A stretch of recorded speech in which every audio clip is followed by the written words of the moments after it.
¿Qué tal, chicos? Muy buenas tardes, noches, días. Vamos a ver este tema que se llama la reforma electoral y la alternancia del poder como vía de democratización. Para que tú entiendas este tema a la perfección necesitas entender el contexto, es decir, el por qué sucedieron las cosas. Es por eso que vamos a iniciar en 1988 con el fraude electoral. Bueno, para las elecciones de este año, 1988, había dos candidatos fuertes, principalmente Cuauhtémoc Cárdenas, el que tenía muchísimo apoyo del pueblo, de hecho se estimaba que él iba a ganar, y por otro lado Carlos Salinas de Gortari. En el momento en el que estaban las elecciones, tú has visto que cuando hay elecciones normalmente todavía no lo declaran, pero nosotros vamos viendo cómo va el conteo, ¿no? Como quién va ganando, pues. Pues quien iba ganando era Cuauhtémoc Cárdenas. Entonces lo que hace es un fraude electoral. Decir que el sistema se cayó. ¿Para qué? Para que no haya como tal un registro de que en efecto gana Cuauhtémoc Cárdenas. Entonces se hace prácticamente un fraude, se dice que el sistema se cayó y según el sistema vuelve a funcionar, dicen que el que realmente ganó fue Carlos Salinas de Gortari. Oye, pero ¿cómo? Sí, ganó, en serio. Híjole, tuvimos la mala suerte de que fallara el sistema, pero resulta que ya hicimos el conteo de votos y ganó Carlos Salinas de Gortari. Oye, ¿y puedo revisar ese conteo de votos? No. Pero tú cree en mí, ganó Carlos Salinas de Gortari. Oye, pero cállate. ¿Sí me explico? Fue un fraude electoral muy obvio, ¿vale? Muy cínico. Entonces, obviamente, esto despierta la inconformidad de los ciudadanos, ¿no? Empieza así como de, creo que esto realmente no es un proceso democrático. Recuerda que el PRI no quería soltar el poder, pues ya lo había tenido durante prácticamente desde que se formó el partido. Entonces no iba a soltar el poder de una manera tan sencilla, ¿vale? Entonces, fraude electoral. Esto hace que Carlos Salinas de Gortari sea el siguiente presidente y el pueblo no estaba contento. Ya era muy obvio toda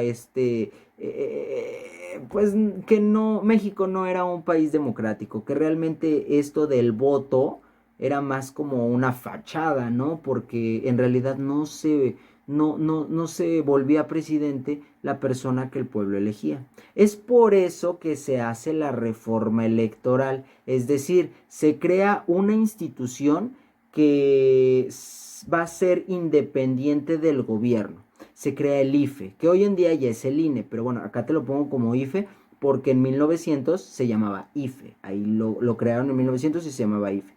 Es el Instituto Federal Electoral, un organismo independiente, autónomo y descentralizado que regularía los procesos electorales.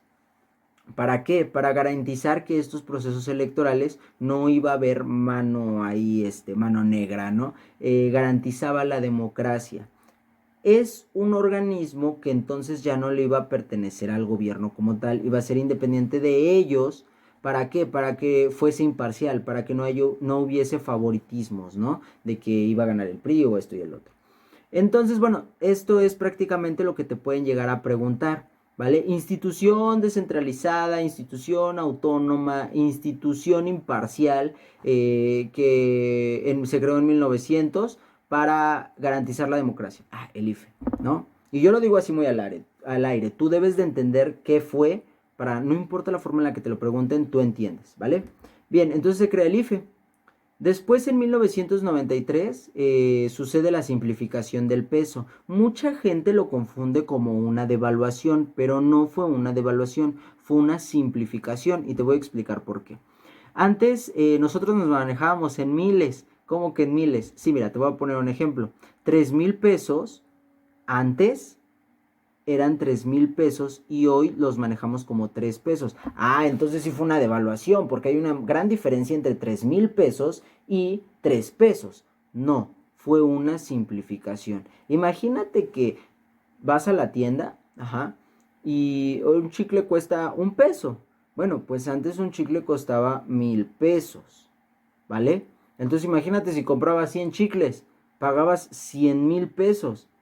Era difícil manejar cantidades tan grandes, ¿sí? No era tan fácil, tan rápido. Entonces, para poder facilitar el manejo del dinero, decimos, bueno, ¿por qué no le quitamos 3 ceros? No es una devaluación porque las cosas seguían costando lo mismo. Es decir, tus 3,000 pesos, si con 3,000 pesos podías comprar 3 chicles, bueno, pues con 3 pesos, 3 nuevos pesos se les llamaba, puedes seguir comprando 3 chicles, porque el chicle ahora en vez de costar 1,000 pesos, cuesta 1 peso.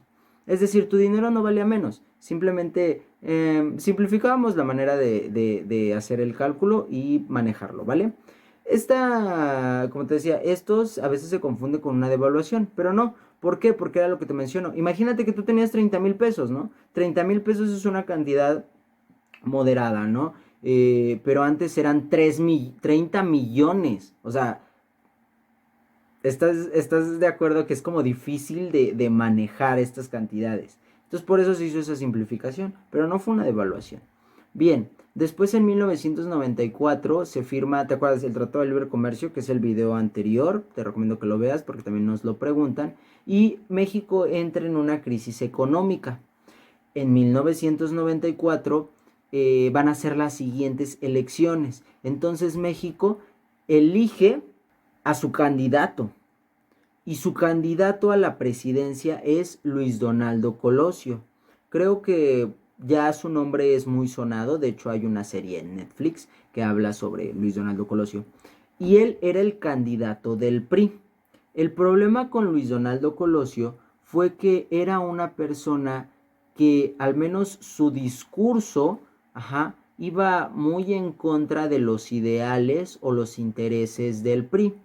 De hecho, en su discurso él daba a entender que México no había sido gobernado correctamente.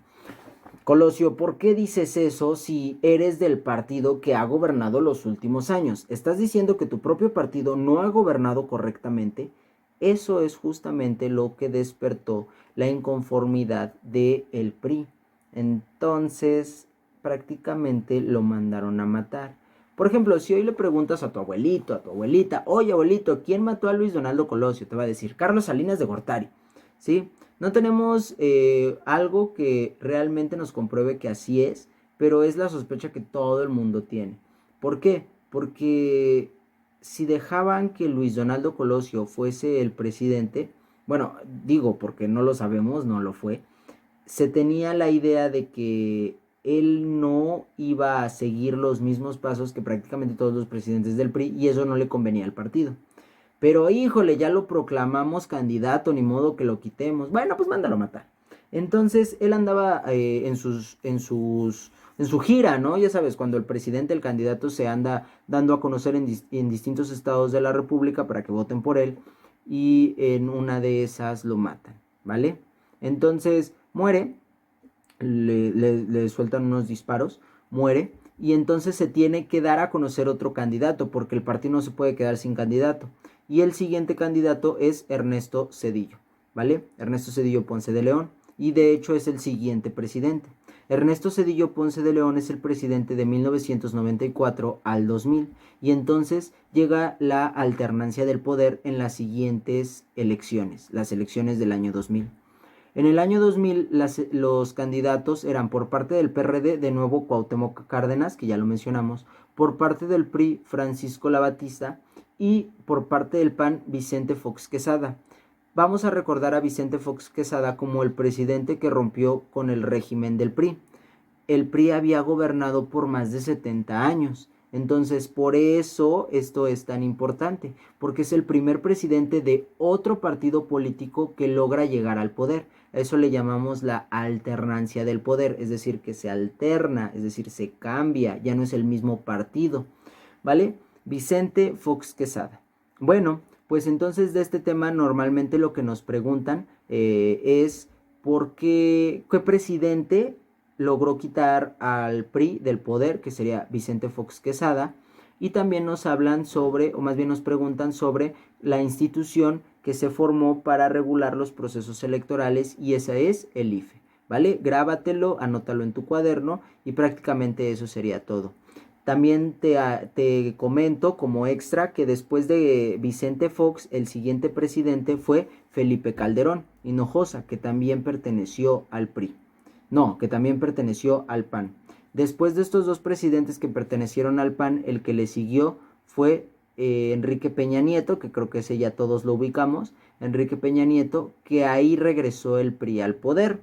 y después de Enrique Peña Nieto vino Andrés Manuel López Obrador, que es nuestro actual presidente. Bien, entonces, si tienes alguna duda, por favor déjamelo en los comentarios, dale like a este video si te gustó, a mí me ayudas muchísimo y suscríbete al canal. Y bueno, nos vemos.